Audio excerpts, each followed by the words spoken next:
বাচ্চা হওয়ার পরে প্রথম ম্যাক্স ম্যাঙ্গো ম্যারিন্ডাকে গোসল করালাম। এই তো সেই গোসল করার পরের অবস্থা তাদের চুকুচুমুকু হয়ে বসে আছে। ঠান্ডা, গোসল করানো মানে হাত পা ভালো করে সব শ্যাম্পু দিয়ে মুছিয়ে দিলাম, গোসল করানো এক প্রকার।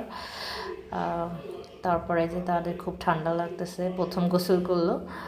তো আসলে ওদের খুব মানে কিউটও দেখাচ্ছে, কি সুন্দর করে মুখগুলো চোখগুলো করে তাকায় আছে।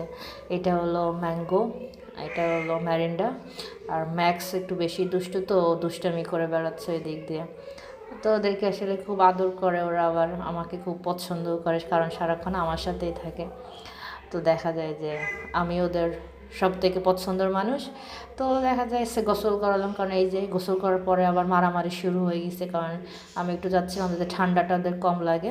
এই জন্য আমি আবার একটু কম্বলটা নিয়ে নিছি যাতে আমার উপরে একটু থাকতে পারে, এবং ঠান্ডাটা। আমার চ্যানেলটাকে সাবস্ক্রাইব করবেন অবশ্যই আপনারা।